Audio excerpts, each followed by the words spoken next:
আসসালামু আলাইকুম সবাইকে। আজকে আপনাদেরকে দেখাবো লাইফ বয়ের যে লাইটটা আছে, এই লাইটটা কিভাবে টেস্ট করা হয় এবং এই লাইটটা কিভাবে কাজ করে। আজকের ভিডিওতে এটাই দেখব। চলুন তাহলে দেখে আসি আজকের ভিডিওটি। আমরা যে লাইফ বয় যে লাইটটা দেখতে পাচ্ছি, এটার দুটা স্ক্রুর মতন পিন আছে। এই দুটো পিনে যখন পানির সংস্পর্শে আসবে তখন ফ্লাশিং লাইট দিতে থাকবে এই উপরে। পানিতে যখন কেউ পড়ে যায় তখন এই লাইফ বোটটা যখন নিচে ফেলে দেওয়া হয় তখন পানির সংস্পর্শে আসলেই এই উপরে ফ্লাশিং দিতে থাকে।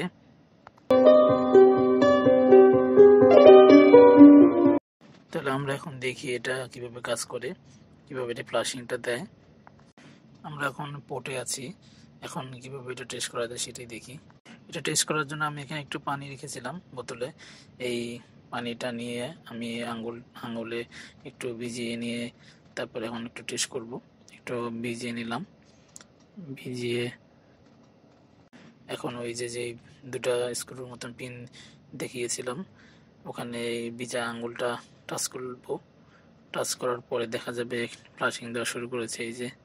এই ফ্লাশিং দিচ্ছে এরকম প্রতি মিনিটে 50 থেকে 70টা ফ্লাশিং দিবে এবং কমপক্ষে 2 ঘন্টা পর্যন্ত এরকম ফ্লাশিং দিতে থাকবে।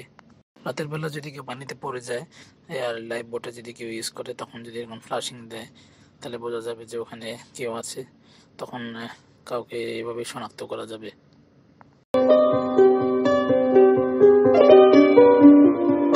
আর হাতের কাছে যদি পানি না থাকে তখন আমরা আঙ্গুলটা কিভাবে ঠোঁটের সাথে ভিজিয়ে তখন ওই স্ক্রুর এখানে যদি ধরি তাহলে তাও ফ্ল্যাশ দিবে এইভাবে। তখন এটা টেস্ট করে দেখানো যাবে। জাহাজে অনেক সময় পিএসসি আসে ইকুইপমেন্টগুলো চেক করার জন্য ঠিক আছে কিনা, তখন এই লাইফ বয়ের এই লাইটটাও চেক করে। তখন দেখাতে হয় যে লাইটটা ঠিক আছে, এই জন্য টেস্ট করে দেখাতে হয়। যদি এটা ঠিক না থাকে তখন একটা ডেফিসিয়েন্সি দিয়ে দিবে।